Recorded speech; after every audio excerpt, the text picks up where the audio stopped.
Craig, can you hear me? Can you please test your mic before we begin the meeting? Can you hear me? Yes, sounds good, thank you.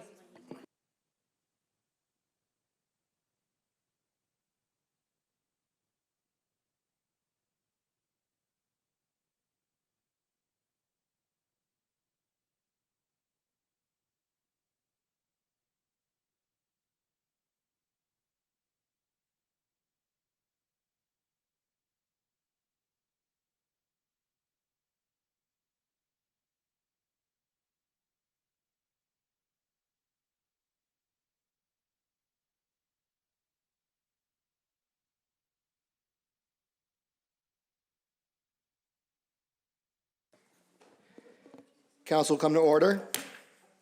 All rise and salute the flag. I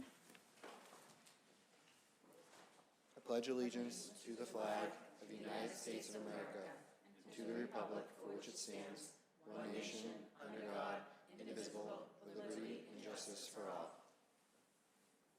Please remain standing for a moment of silence in honor of our veterans, service members, and those who have given the ultimate sacrifice.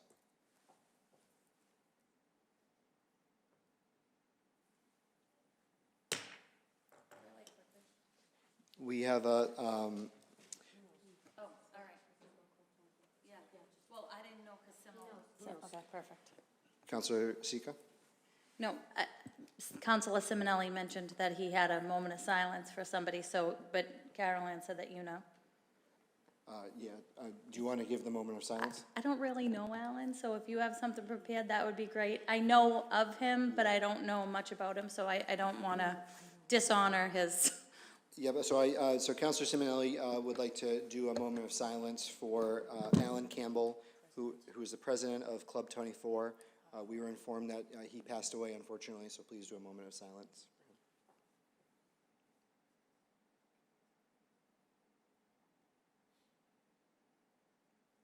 Thank you. Are there any other moments of silence? I'm going to hand it over to Councilor Cologne Hayes to do our land acknowledgement. We honor and acknowledge the Massachusetts. One second, Councilor. We honor and acknowledge the Massachusetts, Pennacook, and Pawtucket peoples whose ancestral lands we now call home and on which we gather today. We express gratitude to the indigenous peoples who have cared for this land for generations, predating European colonization and continuing to the present. Moving forward, we are committed to ensuring the histories, voices, and contributions of indigenous peoples are recognized and respected in the life of our city. Thank you. Thank you. The clerk will call the roll.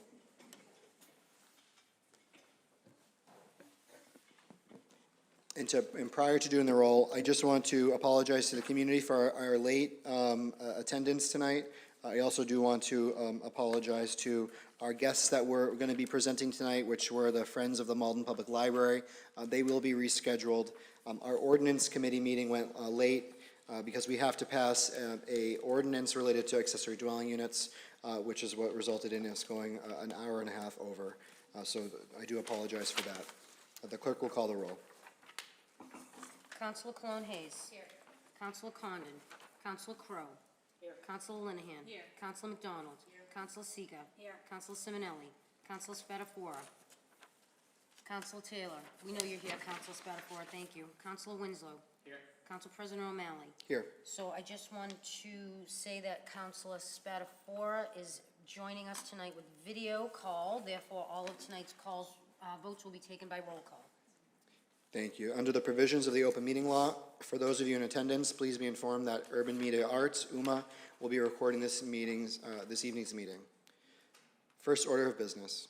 We have 2 public comment emails that I would like to read into the record. Dear City Council, please consider amending Malden's current zoning legislation relevant to accessory dwelling units in order for ADUs so that they are easier to build in the city. The current zoning laws that affect ADUs are currently set up in an unreasonable manner so that to complying with them 100% is not really possible. This would help address Malden's housing needs. Sincerely, Ty Lamb, 223 Oliver Street. And the second is says, "Dear Ms. Desiderio, I would like the city council to vote in favor of allowing accessory dwelling units. I believe it is one way to help alleviate the affordable housing crisis. At the same time, it can provide more housing for family members and/or income for homeowners. Thank you for your consideration. Sincerely, Janet Green of 57 Rocky Nook." Thank you very much. So public comment is allowed under council rules. Each speaker is limited to the subject matter relevant to the evening's agenda and must keep their comments to 2 minutes or less. Is there any public comment for anyone here in person? I didn't know if anybody signed up on the paper. I don't, They would have gone home by now. there's no one here in person, There's nobody here. so we're going to move on to the consent agenda.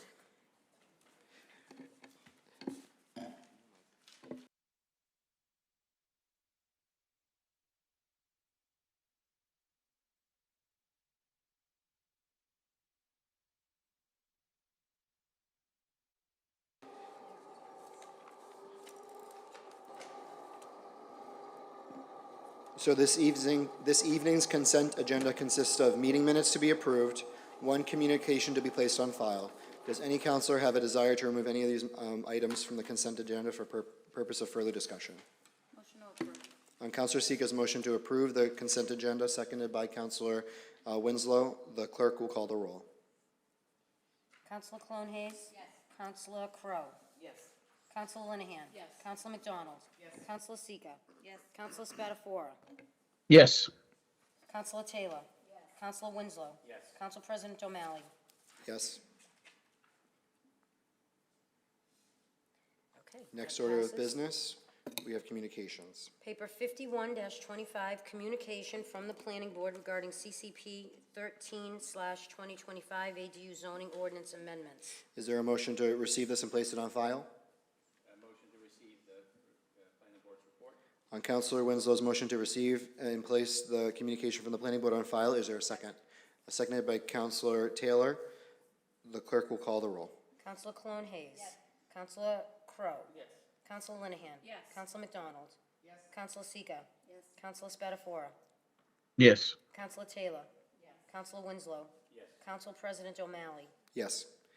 Next up is committee reports. Paper 52-25, committee report, the Standing Committee on Rules and Ordinance, to whom was referred paper 13, series of 2025. Having considered the same, make the following reports. On Counselor Winslow's motion to receive the committee report, is there a second? Seconded by Counselor Linehan. All those in favor? Aye. Oh, the clerk will call the roll. I apologize. Counselor Clone Hayes? Yes. Counselor Crowe? Yes. Counselor Linehan? Yes. Counselor McDonald? Yes. Counselor Sika? Yes. Counselor Spatafora? Yes. Counselor Taylor? Yes. Counselor Winslow? Yes. Council President O'Malley? Yes, the clerk will read the paper.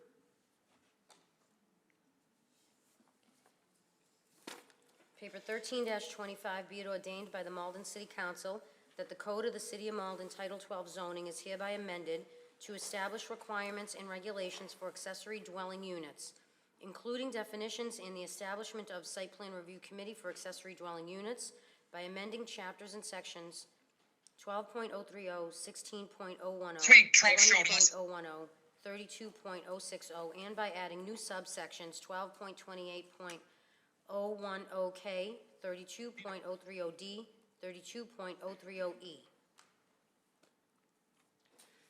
Counselor Winslow for the committee. All right. Got it, Mike? All right. Thank you very much, Council President. So last Tuesday, the Rules and Ordinance Committee met for about 4 hours to talk about and review the proposed ordinance changes.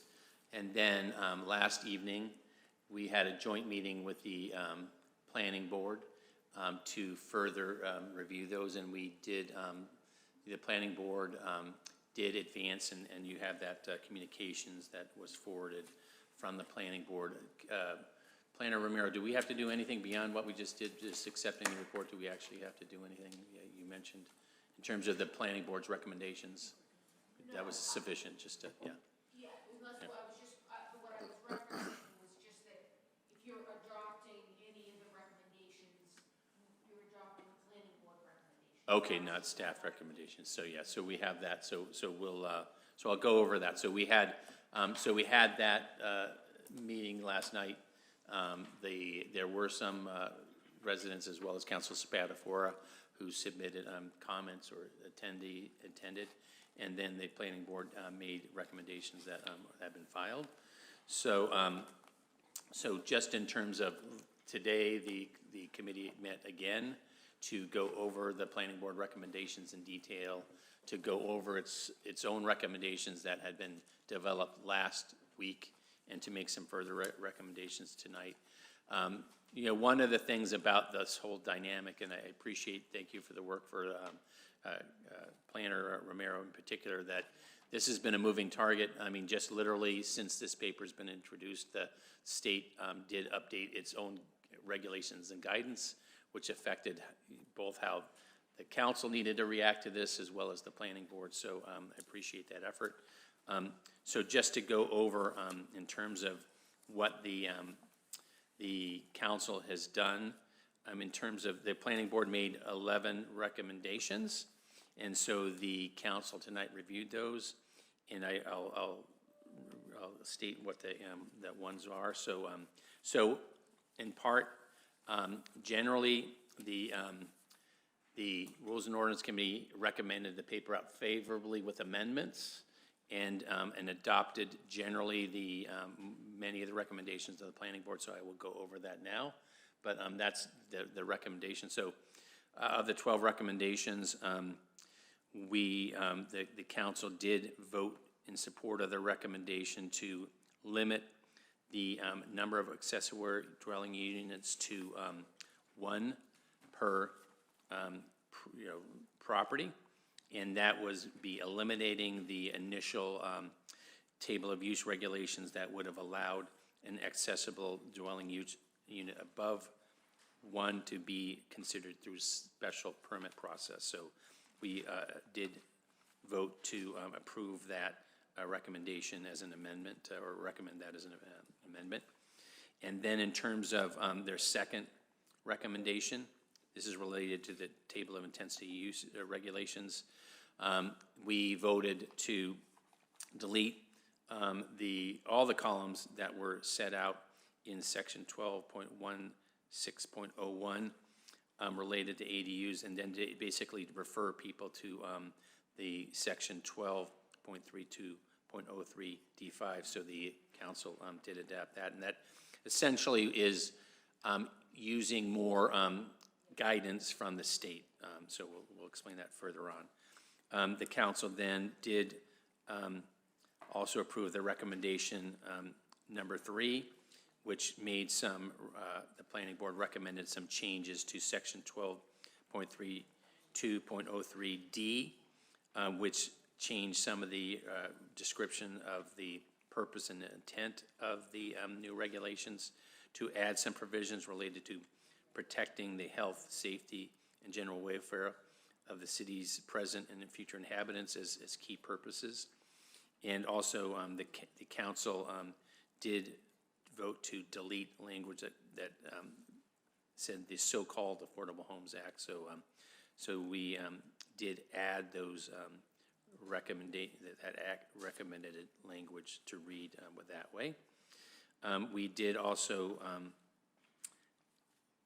adopt the recommendations of the planning board in terms of the applicability to state that prior to the issuance of any building permit or certificate of occupancy for any accessory dwelling unit, a site plan review and site plan approval for the site plan review committee shall be required pursuant to this section. So that applies to all accessible dwelling units, whether they are attached or detached. There was some discussion of that, but we adopted site plan review for all ADUs.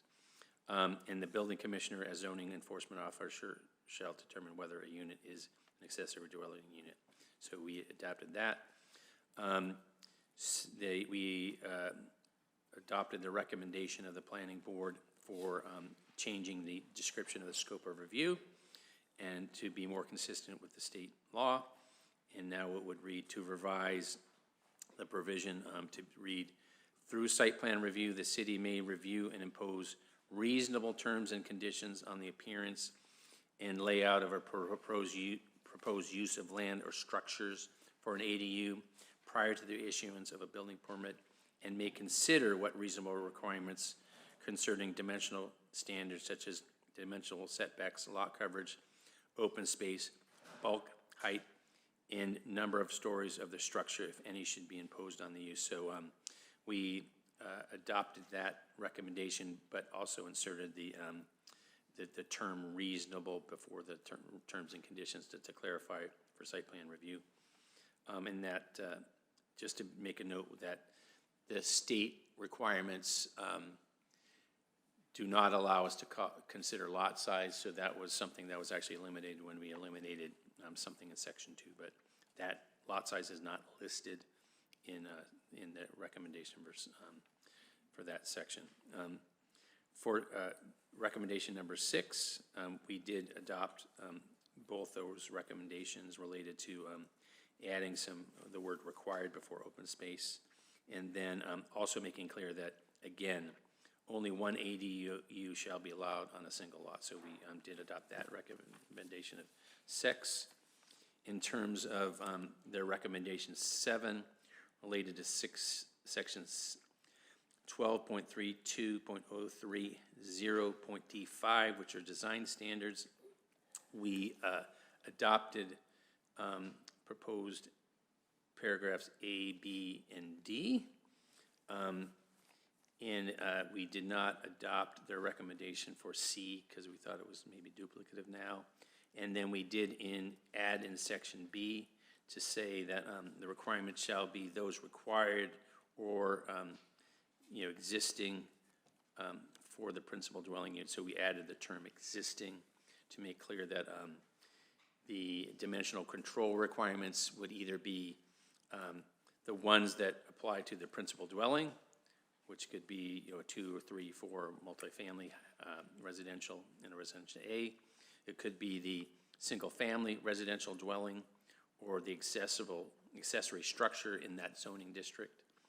But it could also be relate to the existing non-conformant setbacks as well.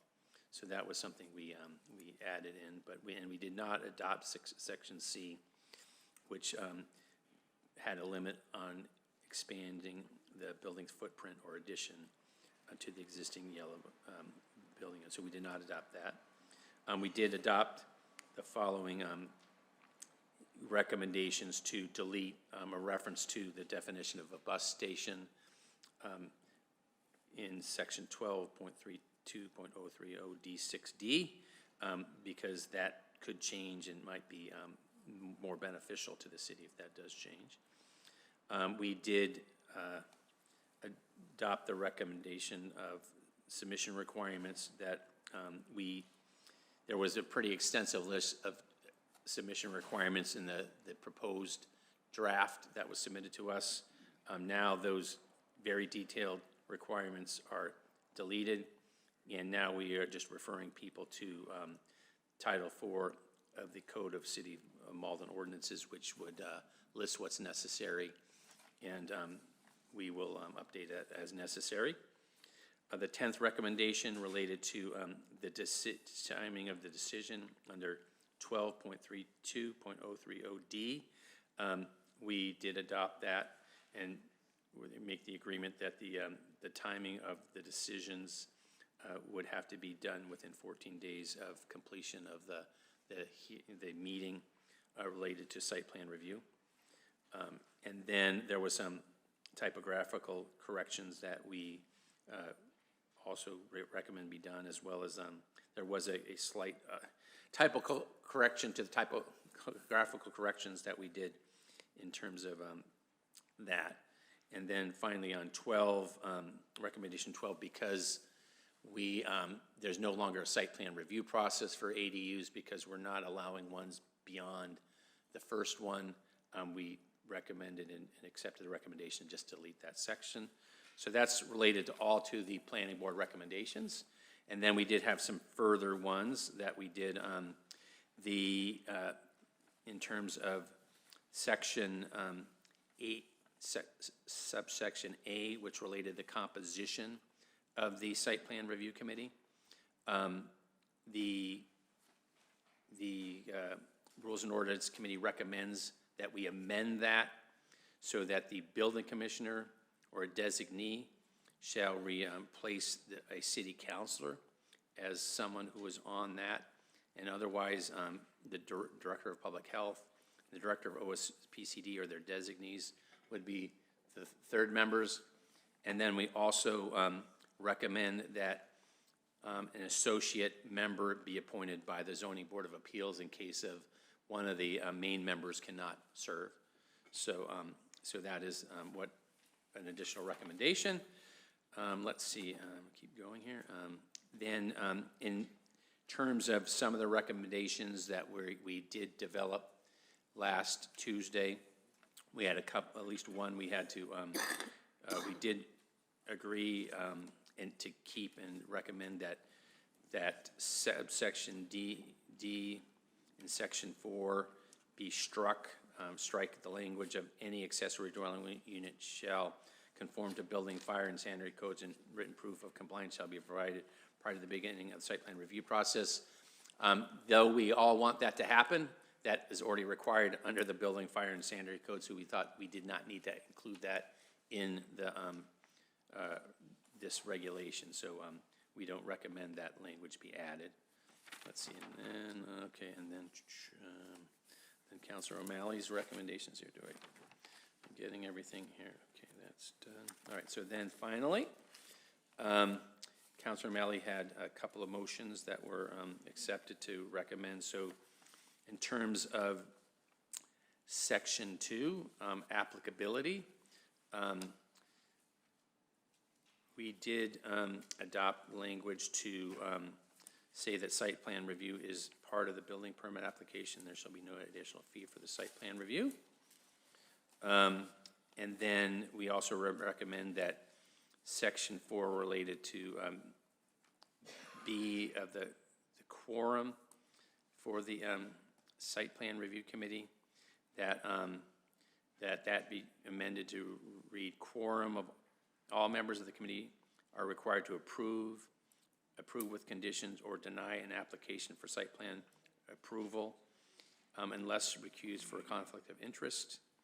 And that C and a new sentence C be added: voting by a simple majority. A simple majority of the full membership is required to take any action. So did I cover that, Carolyn? Is that, it's along the, okay, good. I guess it's, yeah, right, so that's all the, and, oh, yes, yeah, sorry, and then Councilor McDonald, we did actually make one more, I almost just not, we did in the proposal, section 4F, the committee recommends that we strike language that if the establishment of an accessory dwelling unit creates a violation of dimensional controls and/or parking requirements for the principal dwelling, i.e. eliminates open space or parking required for the existing dwelling, the violation shall require variance. So we recommended that be struck so that it be clear that though that might be considered during the site plan review process, we don't want to see people eliminating parking or open space necessarily for the ADU. We wanted to make clear that it was not a variance that was necessary. That would be considered in site plan review. So, so that is the recommendations of the committee. Thank you, So, Councilor right, Winslow, thanks. and I will be allowing debate, so do not get concerned about debate. There will be plenty of debate where based on what the council would like, but is there a motion on this to enroll for purposes of debate? Right. So motion. Technically, you're supposed to make a motion in order to debate. So on Councilor Winslow's motion to enroll as amended by the Ordinance Committee, which accepts in part, I'm not gonna call the vote, which accepts in part the planning board recommendation as was communicated by paper 5125, seconded by Councilor Linehan. Discussion on the motion. Councilor Crowe. Oh, I'm gonna go over to Councilor Crowe.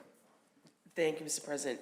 So I'm in agreement with all the amendments we made. The last one about not having to go for a variance, that's a little concerning to me. I think, we kind of talked about that, and I voted no for that one. Because, for the principal dwelling, so why do we have open space or parking requirements and some of those things if someone's gonna put an ADU and it really doesn't matter? So I feel like there has to be, and I understand that it goes to the site plan review, but I feel like it has to have a little more teeth. And I think the variance is the right thing to do. So if you're not just putting up the whole yard and now we have, the concrete jungle. So I do have kind of a problem with that it's just gonna create other issues. And so why do we have any of those controls as it is? Thank you, Counselor Crowe.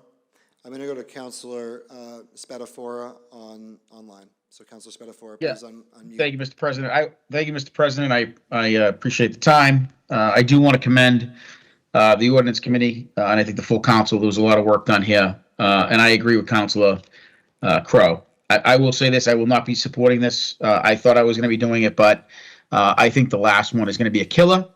I will say this publicly because I think in a couple of years, when the city is inundated, we can look back and then I will point fingers, to be quite honest with everybody. Because what challenges me is we want to sit here and debate on words about affordability. Let's make this clear to the residents. There's no affordability component, none. This is also not an ordinance that is fair throughout the Commonwealth. Malden will require no parking spaces, where the richer communities will be able to designate that. Malden is already, depending on what list you look at, number 4 and number 5 in density. That's only second to Somerville, Chelsea, Cambridge, Malden, and Everett. Ironically, 3 of the 4 on that list are the highest rental properties in the state. So we are literally spitting in the wind here with affordability, and we're making it worse. The other thing is, I do like the site plan review. But the audacity of this council sometimes to talk about environmental justice and green space and open space, you threw it all out the window. Threw it all out the window because there's nothing you can do. And then we debated too, setting setbacks from the Malden River, which was a great idea, 100 feet. But now you're going to allow somebody to rip up their entire yard and build on it and create heat islands and pavement. And those residents have their neighbors have no say, and you're making the city more dense, affordability not be coming in here. I put it in my letter yesterday. I'll put my letter publicly too, because it's been a long night. There's a lot of other ramifications here. There's city infrastructure. There's a potential more school children here. We all have a flawed formula, and we know supposedly it's going to get fixed. I'll hold my breath.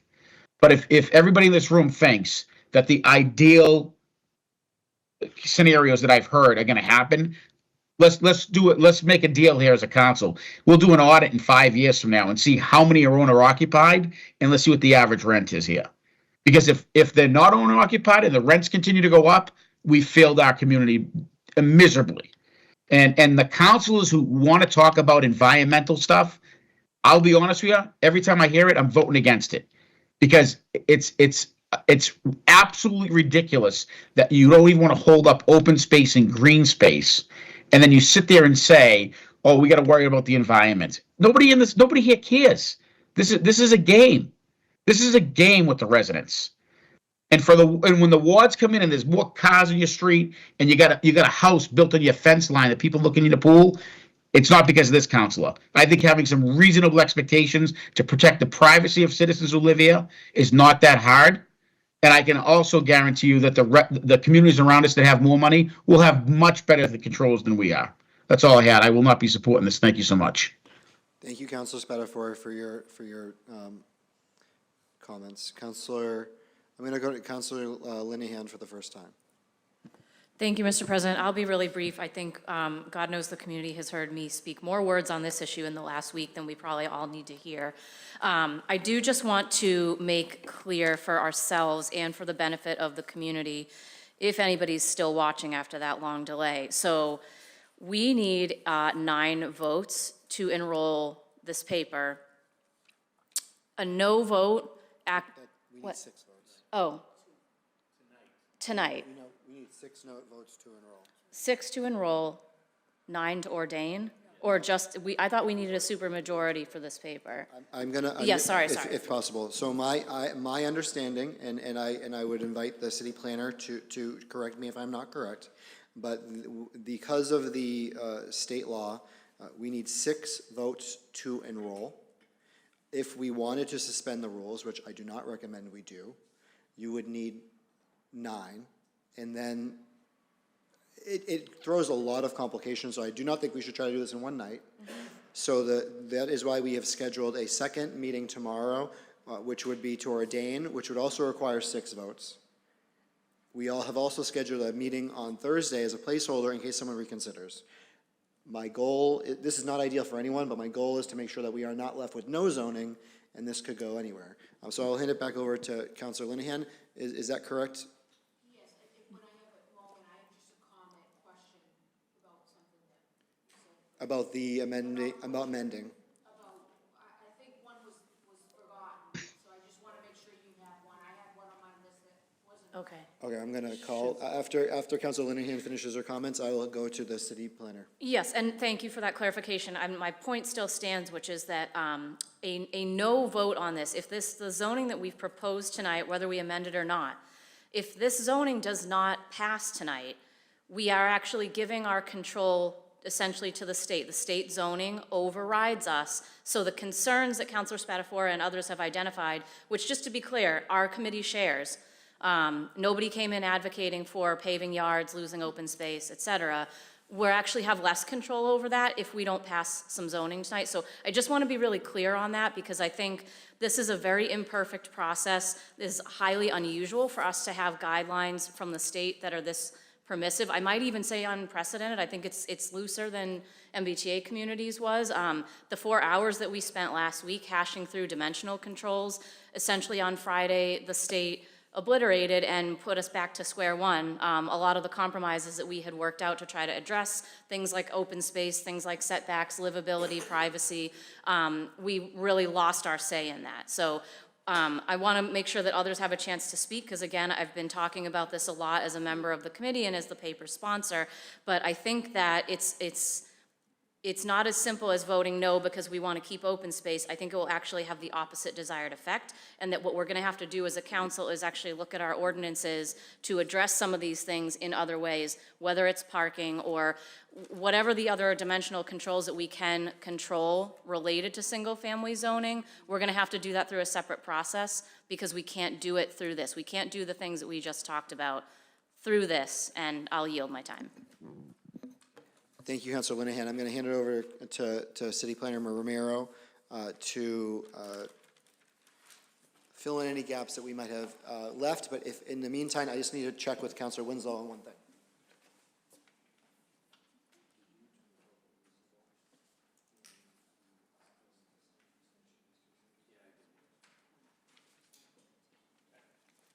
Hi, thank you. I was at the meeting, and so I had been making my own notes as well. And I think there were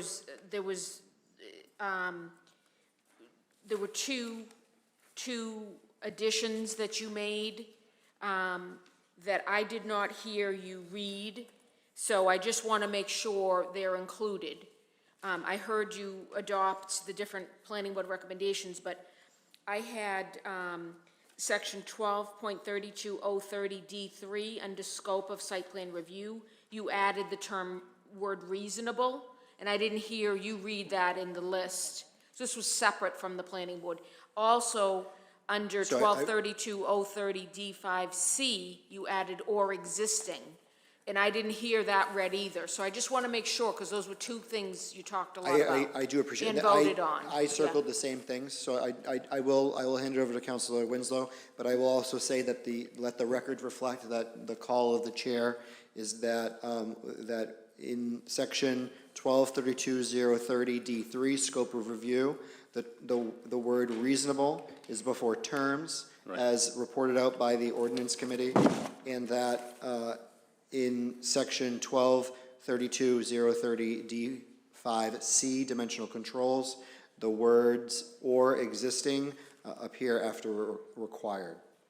Councilor Winslow. Right, that was my 2 points, thank you. Yeah, no, I think it's just good to emphasize those were additions by the Rules and Ordinance Committee to the recommendations of the Planning Board. So, yeah, those are ones that the Council Rules and Ordinance Committee did recommend. So, yeah, those certainly, if people did not get that, it's good to have that clarification that those changes are part of the recommendations. Thank you. Thank you, Councilor Winslow. And Councilor Winslow, you had your light on. Okay, So yeah, if you no, had more- so, I think I appreciate all the effort of the staff and of the Rules and Ordinance Committee and others who came out and our planning board. There was a lot of discussion this past week intensely.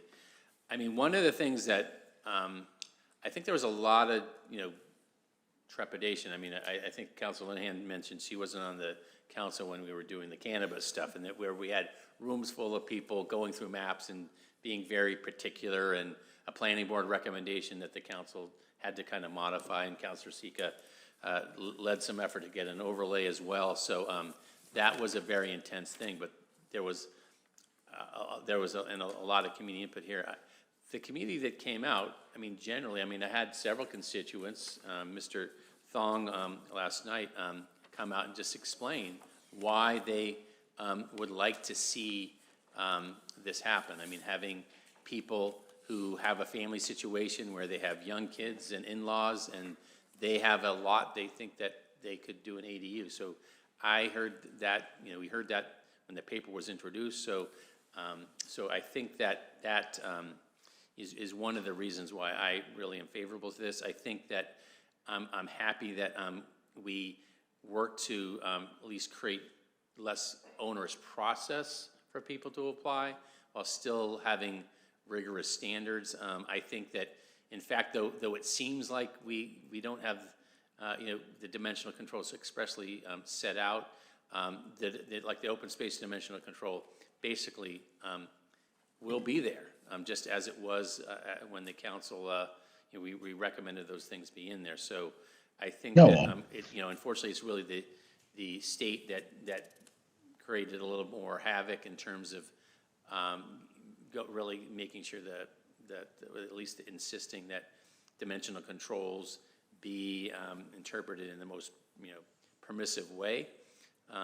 But I think that we sticking to the dimensional controls we have, and I think that site plan review will be a way to help moderate that. And I do think that ultimately this will be beneficial to a lot of people. And I think the other thing, I know Councilor Simonelli in our Rules and Ordinance Committee talked about issues of what about property owners who are absentees and who are neglecting and causing havoc or whatever. We talked about that. I actually had some language I thought we should interject, but both the city solicitor and the building inspector emphasized that if someone is in non-compliance with our codes or paying taxes or have fines for trash collection, they will not even get to the first step of site plan review. So we have processes in place. We do ask that people have to report those things. We can't just at the last minute have complaints. People have to be active and that. So I think that's the type of thing that we have ways to make sure that there's limitations.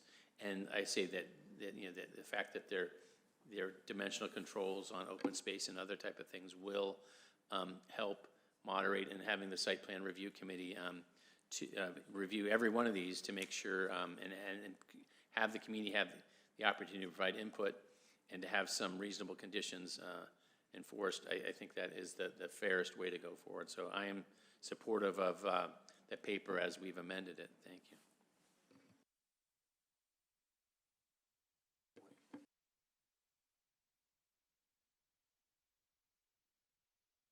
But I'm going to do it.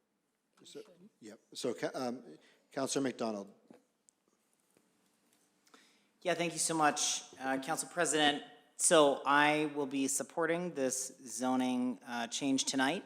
And I want to just remind folks who have perhaps are watching and gotten a little lost in all the details. This one has been a little bit confusing, but essentially what we're doing here is creating some reasonable guidelines by which we will comply with the state requirement that accessory dwelling units, which is just another living unit, 900 square feet or less, can be built in most of the city. And that is what the state has required of us. As Councilor Linehan said, if we don't adopt any other guidelines, we default to what the state says. So that's pretty straightforward. And I do want to recognize that, while we are rushed here, Councilor Linehan had asked about this earlier a couple months ago, and I wish we'd been able to be on that timeline, and we all would have gone home a little bit earlier, I suppose, this week. But nonetheless, I'm really grateful for everybody's hard work to get here. I know that there's a lot of concern and worry, and I think, frankly, some scare tactics being used about this. But I will say, I think this is good for Malden. I hear consistently residents do want to be able to add to their properties for lots of different reasons. Yes, because they may want family members to be able to stay with them, but also because they want to be able to have more rental income. We have a housing shortage in this country, and it is extremely acute here in the Boston area, and it's a huge problem in Malden, and it's pricing people out. I wish a lot of things about this process had been a little bit different. I wish we could have targeted it based on affordability requirements. We're not allowed to do that. But I will say that it's pretty straightforward also that supply and demand are a lot of what drive housing costs. You look at new housing starts, you look at the demand for housing, you look at what's available. So something that reasonably increases housing supply, that doesn't concentrate that in any one neighborhood or part of the city, that spreads it out a little bit. And now, with our site plan review that's required here, we do make sure that we're retaining the ability of, yes, the community and neighbors to make sure that we don't add something that's incredibly disruptive without any commentary. That is, yes, the way we can talk about green space. And that will be and is named as a part of what site plan review will be talking about. So it's not accurate to say that that's not happening. So I think people are going to appreciate it. I don't know how many will get built. I hope some. But I also think that this is overall a positive thing for our city that will build our tax base and will be a net benefit to every neighborhood in Malden. Just a couple other things. I really do. Yeah, I care deeply about climate action, as folks know. And green space is a part of that, but so is being able to access transit and being able to access things that allow you to walk or bike or roll. That's incredibly important for folks who are aging in place as well. So green space is not the only thing that we have to care about. And it's not the highest impact thing necessarily, depending on where you are. So I do think that we have to look at the whole picture about this, and accessory dwelling units are helpful in that regard. I really wanted to make sure that we have a straightforward process for our residents. I think an unfair scenario that we've had too many times is that we end up with something that's trying to, address every possible conception or imagination or worst case scenario, and we end up creating something so Byzantine and hard to understand that our residents cannot figure it out. And so here, like the conversation about variances, which is a little bit technical, but perhaps highly impactful, I really think that we need to err on the side of clarity for our residents and make sure that people understand what is their right and what they can do. And I believe we still retain the tools that we need to address concerns that arise. Finally, I do just want to underscore this point about the need to be paying attention to absentee, derelict landlords. We need more tools in our toolbox. This is not the way, you can't address that as a zoning problem. It's not a zoning problem as much as it is an enforcement problem and a communication problem and an accountability problem. And so I've talked to, yes, Councilor Simonelli and Councilor Taylor and others, and I'm really looking forward to digging in and finding ways to have a really coherent and accurate list of landlords to be able to update rental inspections, to incentivize landlords who are doing a great job, because plenty are, and to really find ways to systematically crack down on those who aren't. So that's a commitment that I'm making as I provide my support for this ordinance today, is to continue to work with my colleagues on those items. So thank you all for your hard work on this, and I look forward to supporting it. Thank you, Councilor McDonald. Councilor Spatafor, I see you have your hand raised. Would you like to speak? Yeah, I wanted to be clear. I mean, I hear the fact there's scare tactics, but I want to be very clear. There are no dimensional controls with these. And part of that is the state. And I think every council up here, every council up here would probably agree, if they made it owner-occupied, not everybody, owner-occupied, affordable, right? It would be a slam dunk. It'd be a slam dunk, right? But again, let's be very clear. This is almost every housing user in the city can add to it. So it's just not the singles and the twos, it's the threes and the fours. And those are not going to be owner occupied. Those are going to be business and commercial. And again, we're going to build more housing units. We're the fourth densest in the state. We cannot keep on building this way and keep on talking about this standard and this standard. There are no standards with these ADUs. There are no dimensional controls. That's not a scare tactic. That is a fact. In fact, we had something there that would make it so that we would at least have some say. That was taken out. That is a fact. That is not a scare tactic. And this, I understand that people want to walk and bike and do these things. I say this all the time. Drive through the city of Malden, and if a counselor up here can tell me that there's not too many cars, you're all lying. And the idea, and I know everybody shakes their head at this, right? But I'm going on the record because when the neighborhood gets inundated, I want to see what this council says because they're going to pass it on because they're not going to be affordable. There are no dimensional controls, and it's not the singles and the twos, and they can build up. So somebody who has a nice yard right now and has a pool is going to lose their privacy. That's what's going to happen. And it's not just this board's fault. It's the state. I know that. But it's not a scare tactic. If the facts bother people, the facts bother people. We've lost control. Thank you, Councilor Spatafora. I'm going to go to Councilor Linehan for the second time. Sorry. Councilor Sika for the first time. Thank you. I thought you forgot about me. Sorry. I just want to go on the record for saying that, along with Councilor Spatafora and Councilor Crowe, I do not agree with the removal of the variance for the principal dwelling, not the ADU. We have been given legal advice by KP Law that states a variance is allowable. However, this is not a large enough issue for us to risk having absolutely no zoning in place this coming Sunday. This is something that we can always revisit in the future. It's not something that our hands are tied at this very moment. So I will be supporting this, even though I do not agree with this variance, but I'd rather support this and know that it's going to pass, that we have some sort of a zoning in place for this Sunday, February 2nd, than let the state do whatever they want with us having absolutely nothing. So, thank you. Thank you, Councilor Sika. Councilor Cologne Hayes for the first time. Thank you, Council President. Yeah, I just want to thank, this has been a grueling process, but I have to say, it was one of the most impressive ones. Like, we've gone through 4-hour meetings last week, 2 of them maybe, today in our committee meeting, and painstakingly went through every single requirement to try, and make no mistake, we tried our hardest to preserve what we could regarding open space, dimensional controls, setbacks, green space, everything that we care about in this city. Voting no will be a big mistake because if this doesn't pass, it will be much worse. So, of course, I'm in support of it. This will also help our current residents. Although it doesn't mandate affordability, you know, the simple process of supply and demand, hopefully the more apartments we get out here, the lower costs we'll get. But in any case, we all know that there is a housing crisis. There is no mistaking that. That is a fact. And we're doing the best we can here to work with the state mandate. And again, voting no here is not a good idea because come February 2nd, people can just do whatever they want. So I am in full support of this. Thank you. Thank you, Councilor Cologne Hayes. Councilor Linehan for the second time. Thank you, and this will be my last comment. I really just wanted to appreciate and underscore what some of my colleagues have said. I think that this is not an easy situation for all of us to be in, and I think it's just important to underline that we are trying to do the best that we can for our residents. A lot of what Councilor McDonald said took the words right out of my mouth. I mean, there are longstanding issues that we're trying to address through this.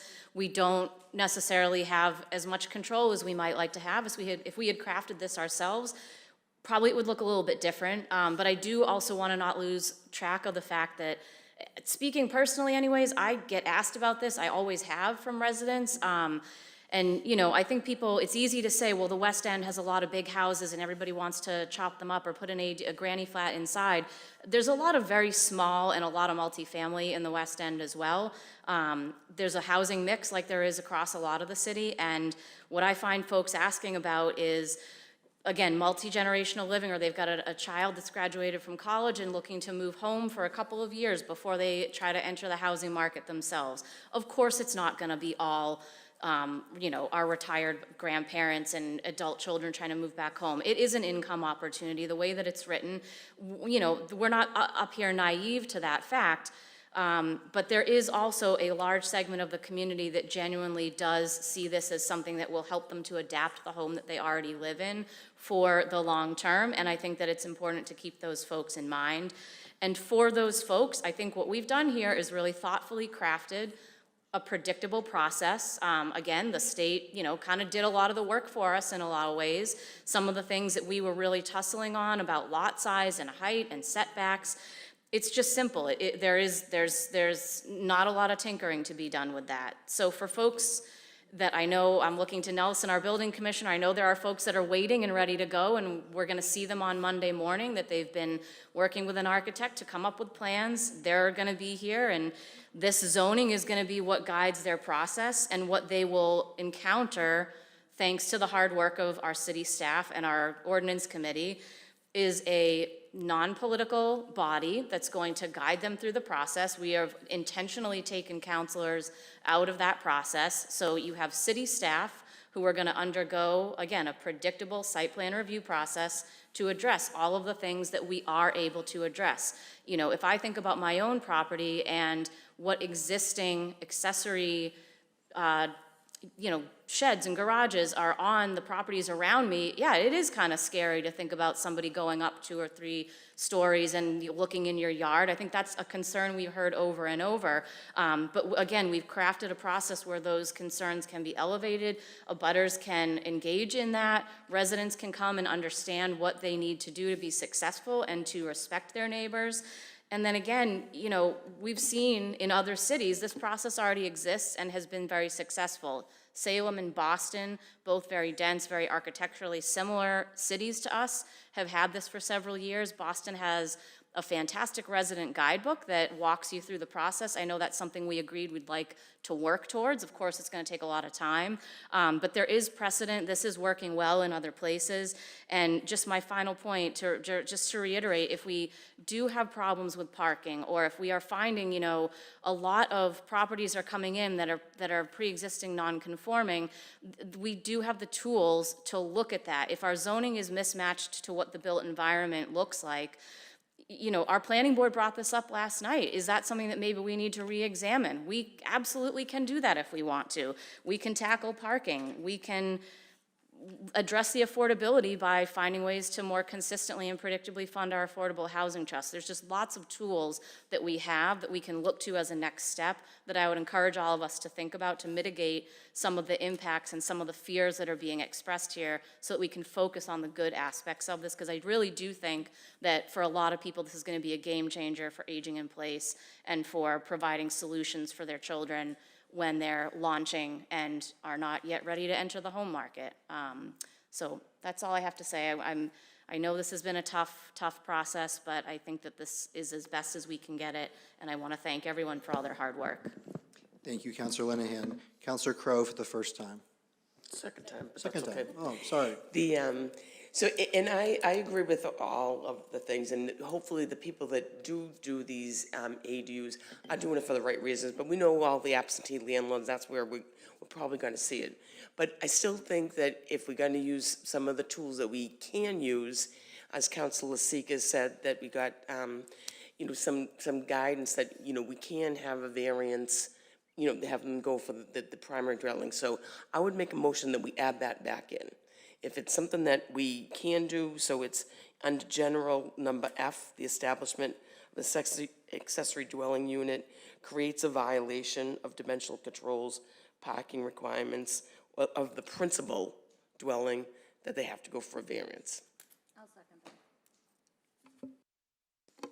Thank you very much. So we do have, so just to clarify process so everyone's clear, we have a motion on the floor. We have a motion to amend. In consultation with our city clerk, what I'm going to do is I'm going to take up the amendments So the first amendment that I'll be taking up is the committee report amendment that we talked about, rather than going straight to enrolling. And then I will take up the amendment that you're discussing. I do want to say before we start taking the votes, that everyone, all of the counselors have been respectful and honest when it came to this. And it's very, contentious. We all have different competing priorities. We all have different things in terms of what we think is in the best interest of the community. But y'all have really engaged with integrity, and I just want to say thank you, really, from the chair. So I will be taking up Councilor Winslow's motion to amend the paper to reflect the committee report recommendation, which accepts in part the planning board recommendation, which was seconded by Councilor Linehan. On that, is there any more debate on that particular amendment? The clerk will call the roll. Counselor Cologne Hayes. Yes. Counselor Crowe. Yes. Counselor Linehan. Yes. Counselor McDonald. Yes. Counselor Seega. Yes. Counselor Spatafora.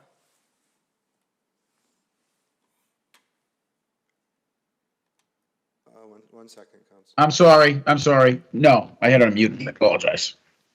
So you're voting no to amend? Correct. Thank you. Counselor Taylor? Yes. Counselor Winslow? Yes. Council President O'Malley? Yes. Okay, so the paper's been amended based on ordinance and planning board recommendations. On Councilor Crow's motion, seconded by Councilor Seega, to amend by reinserting 4F, the clerk will call the roll. Counselor Cologne Hayes? Yes. Counselor Crowe? Yes. Counselor Linehan? No. Counselor McDonald? No. Counselor Seega? Yes. Counselor Spatafora? Yes. Counselor Taylor? Yes. Counselor Winslow? No. Council President O'Malley? No. So 1, 2, 3, 4, 1, 2, 3, 4, 5. So that passes. So the paper was amended by reinserting the variance.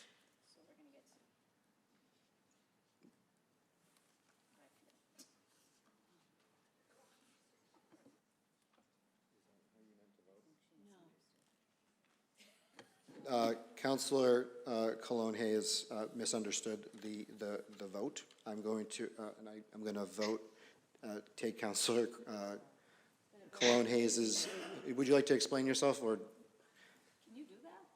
Yeah, she didn't understand the vote. She voted the wrong way. Isn't that what a reconsideration is? I could reconsider, or we could just change it here. To be honest with you, it's been a She should know long what she's night. voting for. Yeah, we all should, I know, it's So happened. how- Reconsiderations happen all the time. How did you want to vote? You wanted to vote? Yeah, A yes vote would add the variance provision back into the ordinance. A no vote would keep it based on how we just amended it from committee. a no vote would keep it what came out of the committee. Correct. Okay, no, that's what I meant to do. Whether or not it's like, you can decide that, but that is what I'm, yes. The ruling from the chair. Yeah, no, it's been, we can all agree, the night has been crazy, so Thank- whether or not it's, I'm just telling you that, whether you, or not Coun- it goes, Thank you, Councilor Yeah. Cologne Hayes. The ruling of the chair is that Councilor Cologne Hayes has changed her vote from yes to no. Would anyone like to doubt the ruling of the chair? That would be how you resolve this matter. Understood. So that failed. Is there a motion to enroll as amended? Motion to enroll. On Councilor Winslow's motion to enroll, is there a second? I'll second. Seconded by Councilor Linehan. The clerk will call the roll. Counselor Cologne Hayes? Yes. Counselor Crowe? Yes. Counselor Linehan? Yes. Counselor McDonald? Yes. Counselor Seega? Yes. Counselor Spatafora? No. Counselor Taylor? Yes. Counselor Winslow? Yes. Council President O'Malley? Yes. Okay, so that has been enrolled, That paper was enrolled by a vote of 8 to 1. 8 to 1.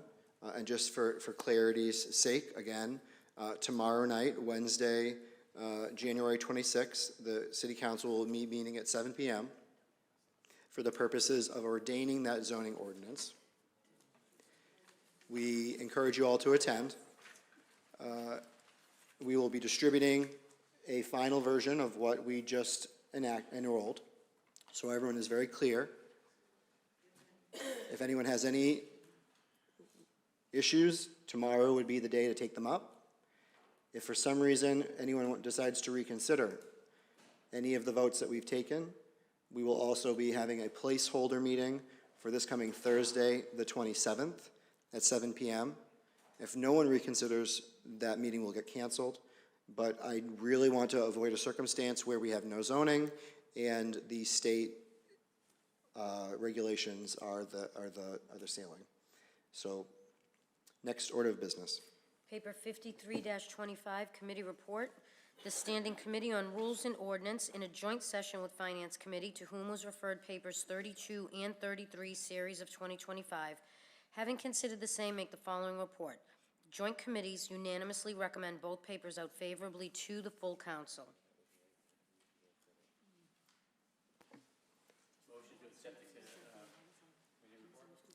On Councilor Winslow's motion to accept the committee report, is there a second? I'll second. Seconded by Councilor Linehan. All in favor, the clerk will call the roll. Councilor Cologne Hayes? Yes. Councilor Crowe? Yes. Councilor Linehan? Yes. Councilor McDonald? Yes. Councilor Seega? Yes. Councilor Spatafora? Yes. Councilor Taylor? Yes. Councilor Winslow? Yes. Council President O'Malley? Yes.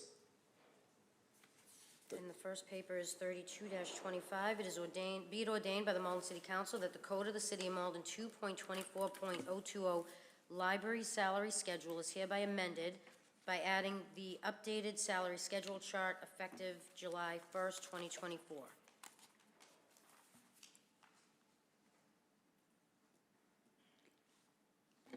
On Councilor Winslow's motion to enroll the ordinance, is there a second?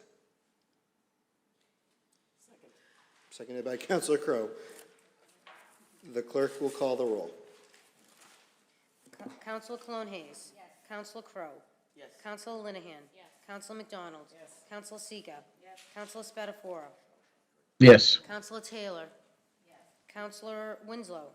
Yes. Council President O'Malley. Yes. So that paper's been enrolled. Next order of business. Paper 33-25, order that the sum of $50,000 be in the same is hereby transferred from salary reserve to library salaries. On Councilor McDonald's motion to, Councilor McDonald for the paper. Oh. That would help. Okay, I'm on, right? Yeah. Okay. So we went through our joint rules and ordinance meeting and discussed the appropriation here, which will apply to the updated salary schedule for this contract. That also includes, that is retroactive to July 1 of this year, and so it covers the marginal additional costs of the new contract for this fiscal year. Thank you. On Councilor McDonald's motion to adopt the order, is there a second? Seconded by Councilor Cologne Hayes. The clerk will call the roll. Councilor Cologne Hayes. Yes. Councilor Crowe. Yes. Councilor Linehan. Yes. Councilor McDonald. Yes. Councilor Seega. Yes. Councilor Spatafora. Yes. Councilor Taylor. Yes. Councilor Winslow. Yes. Council President O'Malley. Yes. That order has been adopted. Next order of business. Paper 54-25, Committee Report, the Standing Committee on License, to whom was referred papers 4, 20 through 27, and 37 through 44, series of 2025, having considered the same, make the following reports. On Councilor Seeka's motion to receive the committee report, is there a second? Second. Second by Councilor Crowe. The clerk will call the roll. Councilor Cologne Hayes. Yes. Councilor Crowe. Yes. Councilor Linehan. Yes. Councilor McDonald. Yes. Councilor Seeka. Yes. Councilor Spatafora. Yes. Councilor Taylor. Yes. Councilor Winslow. Yes. Council President O'Malley. Yes. Councilor Seeka for the committee. Thank you. Could the clerk please read all of these petitions together, but really quickly? I have one correction on paper 4425. Petition Class 2 Sega Auto Sales and Service, 449 Ferry Street. It needs to say 451 Ferry Street. And it's not 19 cars, it's 10.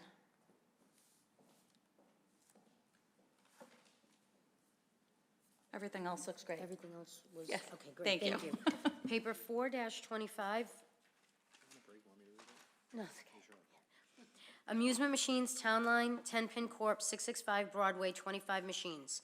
Paper 20-25, Class 2, Top Cars Motor Group, Inc., 259 Main Street, Malden, 30 cars, renewal. Paper 21-25, Extended Hours, Planet Fitness, 795 Eastern Ave, hours open 24 hours, Monday, 12 a.m. to Friday, 9 p.m., renewal.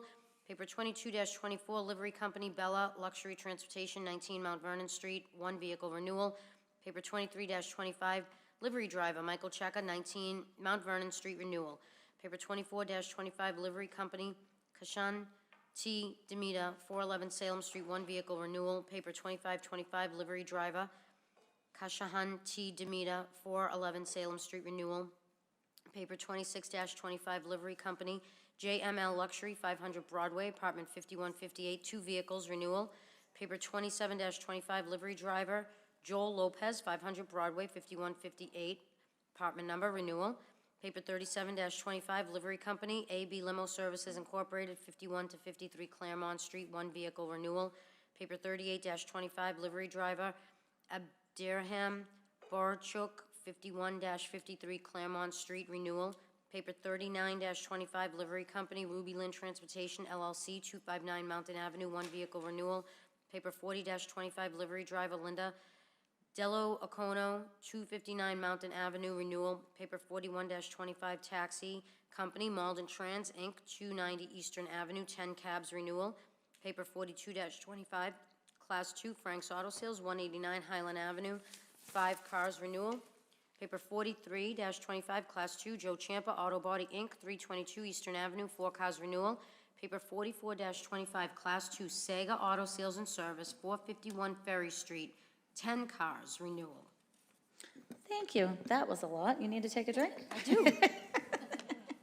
So over the course of the past 2 weeks, the License Committee met and discussed all these petitions. We had compliance in. There were no issues or concerns for any of these petitions, and all of them were voted out unanimously by the License Committee. So I make a motion to grant all these petitions. On Councilor Sika's motion to grant the petition, seconded by Councilor Cologne Hayes, the clerk will call the roll. Councilor Cologne Hayes. Yes. Councilor Crowe. Yes. Councilor Linehan. Yes. Councilor McDonald. Yes. Councilor Seega. Yes. Councilor Spatafora. Yes. Councilor Taylor. Yes. Councilor Winslow. Yes. Council President O'Malley. Yes. All those papers have been granted. Personal privilege. The docket is clear. Would anyone like personal privilege? Oh, me, please, since my light's on. Councilor Sika. Perfect, sorry. Okay, so I have one quick thing that the Golden Tornadoes Club had asked me to remind everybody. They're having a little trouble with their ticket sales for their comedy night. That is scheduled for Wednesday, February 12th at Prince Pizza. It's $40 a ticket, and it includes pizza, soda, and a show. It's right in the Giggles. And it benefits Malden Golden Tornadoes Club. So if you can attend, that would be great. If not, if you could at least buy a ticket to help their sales, that would be amazing. And I think that's all that I have. What's the next dates coming? Yeah, no, I think that's it. Thank you. Not that anybody's watching anymore anyway. Thank you, Councilor Sika. Councilor Winslow. All right, yeah, so Maplewood Square, we're gonna have Very Vinyl Valentines on Saturday, February 15th from 6 to 9 p.m. at Patrick's Pub. So this is if you have any old or new vinyl records, you can bring them out and take a spin. And so we'll have a little music, a little fun, a little food. So you can go to the Patrick's Pub on that night. It's $10 to come in and join in to that. So all to benefit the Maplewood Association's beautification fund, so we're going to get some flowers in the springtime. So here we go. But yeah, let me know if you need anything. So great. Thanks. Thank you, Councilor Winslow. Councilor Taylor. Thank you. Just want to let people know tomorrow night, right here at City Hall at 6:30, Ward 5 is having a small meeting to talk about upcoming events for the year and how you can volunteer and get involved. Our first big one is going to be in April on the 27th, and we're going to be doing a community clean out, so a Ward 5 yard sale. Hopefully you can come, grab some, recycle some stuff from your neighbors, and there'll be more information about that. So 6:30 in room 105 here, if you'd like to do any volunteering in Ward 5. Thank you, Councilor Taylor. Councilor Cologne Hayes. Thank you. I almost forgot. It's been such a long time. I'm frazzled that the Martin Luther King Day event was actually just this past Monday, the day, but we had our event on Saturday. It feels like months ago, like so much has happened. But I just wanted to thank everyone who came out, all the counselors who helped and donated towards it. It was a fantastic event. The keynote speaker was just phenomenal. Our team worked really hard, and we were excited about that. We do realize and apologize to the Chinese Culture Connection. We didn't realize it was on the same day, but we did have it later so people could go there and then come to our event. So next year, we're definitely going to make sure that that doesn't happen, and we hope to see you all then. Thank you. Thank you very much. Is there a motion to adjourn? On Councilor Crow's motion to adjourn, seconded by Councilor Sika. The clerk will, Councilor Spatafor, did you want a personal privilege at all? No, The clerk everybody's will call the tired. roll. Absolutely. Council Cologne Hayes? Yes. Council Crowe? Yes. Council Linehan? Yes. Council McDonald? Yes. Council Sika? Yes. Council Spatafora? Yes. Councilor Taylor? Yes. Councilor Winslow? Yes. Council President O'Malley? Yes, We are adjourned. we are adjourned. Thank you. At 9:42.